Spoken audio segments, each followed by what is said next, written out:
Abu Nawas merupakan sosok yang memiliki kecerdasan dan keunikan dalam menyelesaikan segala permasalahan yang dihadapinya. Dikisahkan pada saat itu, Raja Harun al-Rasyid menunjuk kawannya untuk menjabat sebagai gubernur di kota Abu Nawas. Namun sayangnya orang yang ditunjuk ini menyalahgunakan jabatannya. Dengan sewenang-wenang, dia memerintahkan para prajurit untuk menangkap para sastrawan yang dianggap pintar. Setelah beberapa sastrawan berhasil ditangkap kecuali Abu Nawas, mereka dihadapkan kepada gubernur yang baru. Satu persatu di antara mereka ditanya oleh sang gubernur. "Menurutmu, saya gubernur yang adil atau zalim?" tanya si gubernur. "Anda adalah gubernur yang zalim," jawab sastrawan pertama. Sang gubernur terperanjat dengan jawaban tersebut. "Apa alasanmu?" tanya sang gubernur. "Karena Anda telah menangkap kami tanpa sebab," jawab sastrawan pertama. "Prajurit, masukkan dia ke dalam penjara. Besok dia harus dihukum mati," pinta sang gubernur. Sastrawan berikutnya dipanggil dan diberi pertanyaan yang serupa. "Menurutmu, saya gubernur yang adil atau zalim?" tanya sang gubernur. "Tuanku adalah gubernur yang adil," jawab sastrawan kedua. "Apa alasanmu?" tanya sang gubernur kembali. "Karena tuanku sangat memperhatikan rakyatnya," jawab sastrawan tersebut. "Kamu pembohong, prajurit, masukkan dia ke dalam penjara. Besok dia harus dihukum mati," kata sang gubernur. Begitulah seterusnya. Apabila dijawab adil ataupun zalim, sang gubernur tetap memberikan hukuman mati pada para sastrawan. Kemudian beberapa sastrawan yang belum tertangkap mendatangi rumah Abu Nawas. "Tolonglah kami Abu Nawas, beberapa kawan kita dijatuhi hukuman mati," kata mereka penuh khawatir. Abu Nawas terkejut mendengarnya. "Kenapa gubernur melakukan hal itu? Bagaimana ceritanya?" tanya Abu Nawas heran. "Kami sendiri tidak tahu Abu Nawas. Tanpa sebab, gubernur yang baru menangkapi para sastrawan di kota kita. Lalu mereka ditanya satu persatu, apakah dia gubernur yang adil atau zalim?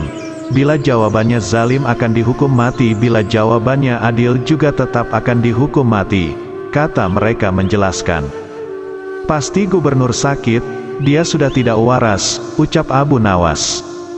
"Itulah kenapa kita kesini Abu Nawas.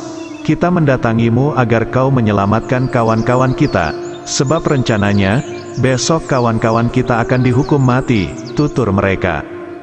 "Baiklah, aku akan ke istana gubernur sekarang juga. Kalian pulanglah," ucap Abu Nawas.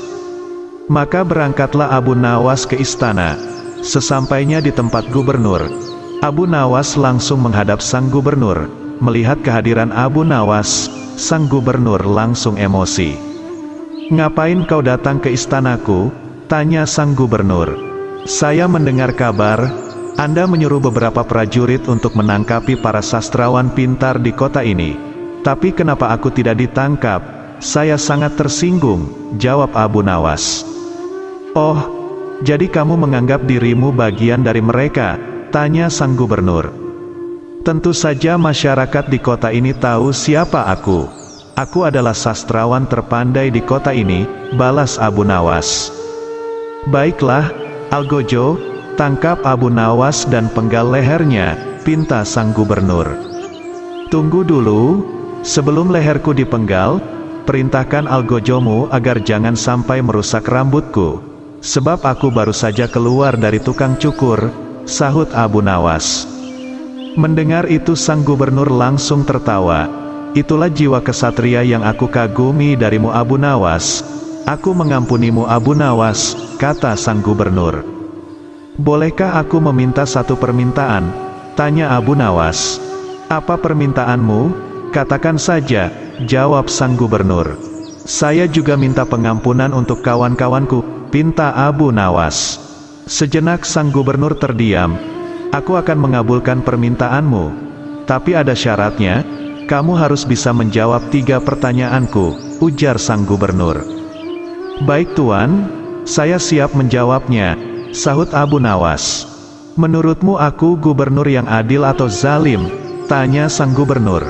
"Tuan bukan gubernur yang adil. bukan pula gubernur yang zalim. Orang-orang yang zalim itu adalah kita, sedangkan Tuan adalah pedang keadilan yang membalas kezaliman, jawab Abu Nawas. Luar biasa, jawabanmu sungguh menakjubkan Abu Nawas. Sekarang pertanyaan kedua, mana yang lebih bermanfaat, matahari atau bulan? Tanya sang gubernur.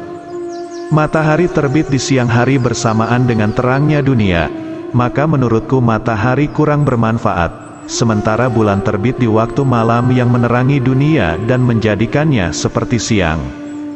Maka menurutku manfaat bulan lebih besar, jawab Abu Nawas.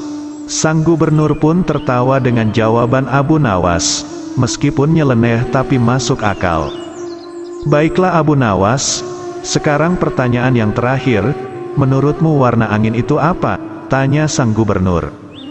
Warna angin itu merah Tuan, jawab Abu Nawas enteng. Apa alasanmu? Tanya sang gubernur kembali. Kalau kita masuk angin lalu badan kita dikerok, pasti akan muncul warna merah pada tubuh kita. Itu menunjukkan kalau anginnya sedang keluar, berarti warna angin adalah merah, jawab Abu Nawas. Untuk kedua kalinya sang gubernur dibuatnya tertawa terpingkal-pingkal karena jawaban dari Abu Nawas. Kamu memang cerdik Abu Nawas, kamu mendapatkan apa yang kau inginkan. Ternyata apa yang dikatakan Baginda Raja tentangmu memang benar Abu Nawas, tutur sang gubernur. Abu Nawas spontan kaget mendengar nama Baginda Raja disebut. Maksudnya Tuan bagaimana? Tanya Abu Nawas penasaran. Sebelum aku ditugaskan kemari, Baginda Raja memberitahu saya, kalau di kota ini banyak sastrawan pintar dan di antara sastrawan yang paling cerdik adalah kamu. Saya berniat memanggil mereka untuk saya kasih hadiah, tapi sebelumnya saya ingin mengerjai mereka dulu. Ternyata kamu malah datang untuk membantu mereka dan ini adalah suatu kesempatan bagi saya untuk menguji kecerdasanmu. Jelas sang gubernur menjelaskan. Jadi hukuman mati yang Tuan berikan hanya pura-pura? Tanya Abu Nawas kaget.